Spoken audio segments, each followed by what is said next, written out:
There's a storm coming. You sound like you're looking forward to it. I'm adaptable. What are you? Gotham's reckoning. What we're constructing here is a very, very elemental conflict between good and evil. Why didn't you just kill me? Your punishment must be more severe. Did they kill him? I'm not sure. It's the true completion. I won't bury you. Buried enough members of the Wayne family. It takes everything to a whole new level. We were in this together, and then you were gone. It's a multi-layered story with massive amounts of action. The Batman has to come back. Chris was able to amp up the stakes for this last movie and really take it to places that I don't think anyone's expecting. What if he doesn't exist anymore? She must.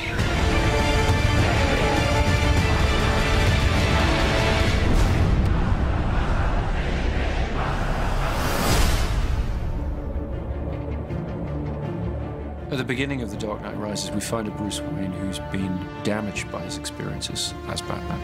You are as precious to me as you were to your own mother and father.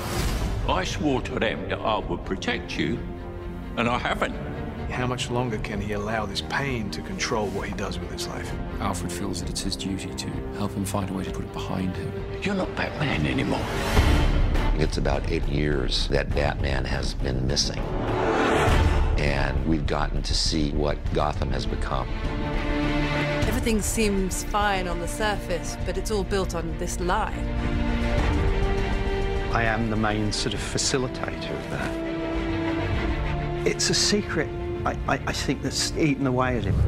So The Dark Knight Rises is about how that affects Gotham and how things begin to get worse once again. And now it's Bruce having to deal with a new threat to the city and to himself. The choice has to be made. Is Batman going to return? It's the true test of a hero. Confronted with their darkest fears, being taken all the way to the edge. How do they come back? Do you think he's coming back? I don't know. In The Dark Knight Rises, we have an incredible ensemble that we've put together. I remember seeing Christian in the makeup chair. There was a 3-year-old in me that was like, that's Batman. It never stops giving me goosebumps. Standing in the suit, where you walk down the steps and everyone just stops. I really wanted to see Batman meet his match. There's a new kid in town. This is the first time that Batman has come across anybody who is superior physically. Mr. Wayne. Wayne's not ready to be reasoned with. When Gotham is ashes, you have my permission to die. Some people want to watch the world burn, or Wayne's come to pull the pin on the grenade. Tom Hardy is an extraordinary actor. What Tom is able to do just with his expressions and his eyes, it's terrifying. Through the course of The Dark Knight Rises, we'll uncover more about what drives Bane, where he comes from, what he wants. Let the games begin. And none of it's good news. We've made some mistakes. Who's Kyle? Girls gotta eat. Selina Kyle has her own code of ethics, which sometimes involves doing things that other people might consider questionable. We have to have a way of grounding the character, realizing that the Catwoman could just be this con woman, this grifter, this classic movie femme fatale, really. Some brazen costume for a cat burglar. Yeah? Who are you pretending to be? I think Anne understood right from the first that she was going to have to do almost everything in the film herself. She has to be that character. She took it on in the most extraordinary way. The most important thing is to fit into Chris's Gotham City. My Catwoman has to be Chris Nolan's Catwoman. Don't be shy. When you cleaned up the streets, you cleaned them good. Pretty soon we'll be chasing down overdue library books. My character, John Blake, is a proud police officer. And in the midst of, I think, a lot of cynicism, he remains really idealistic and someone who really believes in what he does. We have a new character played by Marion Cotillard, Miranda Tate, a member of the Wayne Enterprises board, and she's trying to pull him out of his shell and get him back into the world. Don't worry, Master Wayne. Takes a little time to get back in the swing of things. Alfred, as played by Michael Caine, has always been the emotional heart of these movies. You know what Alfred is? He is us in this incredible world. He's not tough like all the others. These conversations used to end with an unusual request. I retired. I would say Lucius is the brains. Yes, Mr. Wayne, it does come in black. But he also has grown to have a great fondness for Bruce. Lucius and Alfred. Between the two of them, we try to keep his moral compass pointed in the right direction. And Commissioner Gordon, to some extent, has been left on his own running the police in Gotham. Jim Gordon really is the conscience of Batman, isn't he? What's great with Batman's allies is that they really bring interesting questions that Bruce has to answer in his life.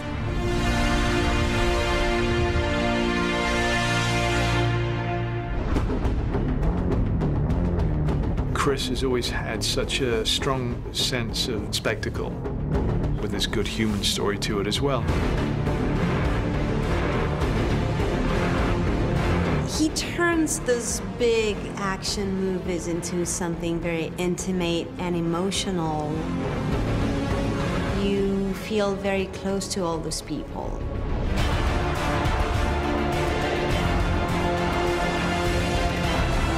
In every movie that Chris has made on the Dark Knight trilogy, he's been able to keep to great filmmaking in terms of the great characters and the great character arcs. He creates whole worlds that you really can get lost in.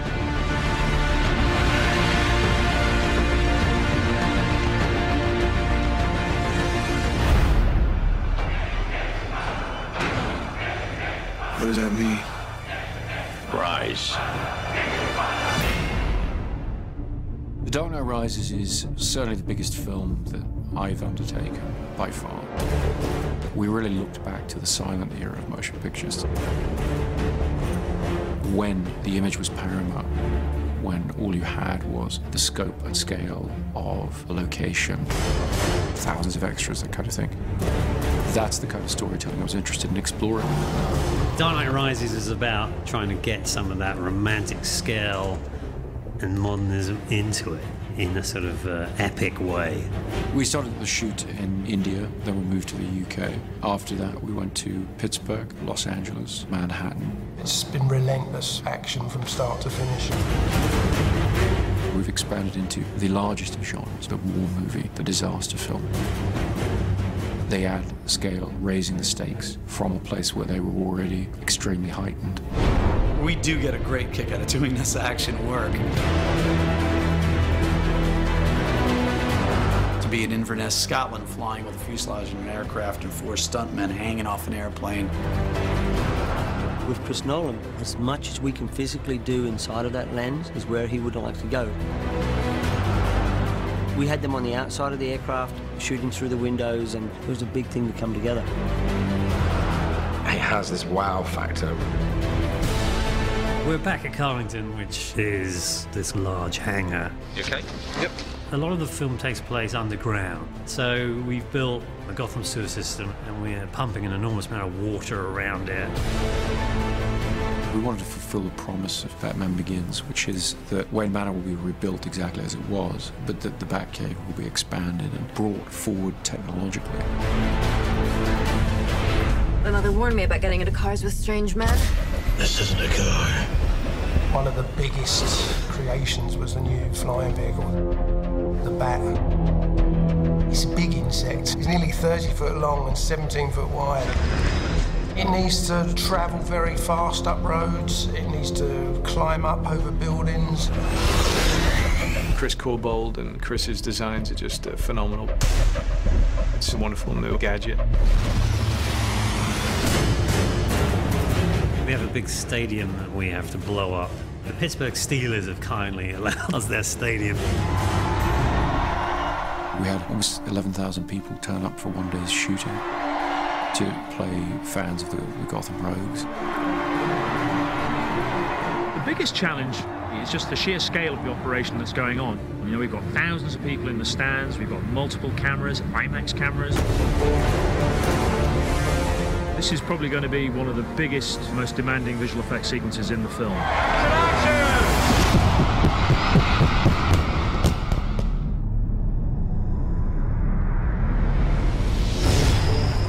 To up the scale of the city, and there's only one place that you can do that, and that's New York. In the Wall Street sequence, there's a big battle between the police and all the mercenaries. They've got something like 1,200 extras.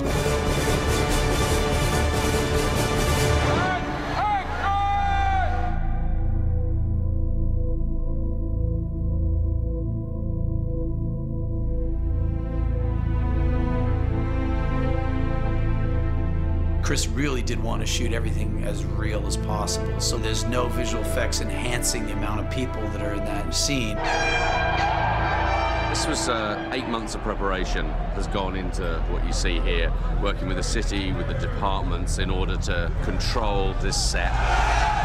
Seeing that many bodies in the middle of Wall Street fighting each other, even if it was controlled chaos, it's still kind of like, wow.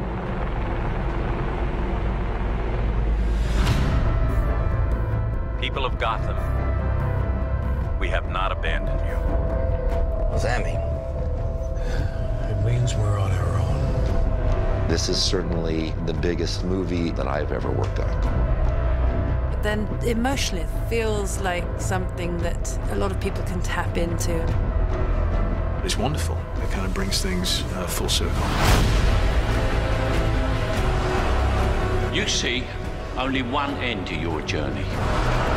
Sometimes a man rises from the darkness. Every great story deserves a great ending, and we've really tried to be true to that. The Dark Knight Rises is our attempt to give that great story its great ending. We want to destroy Gotham.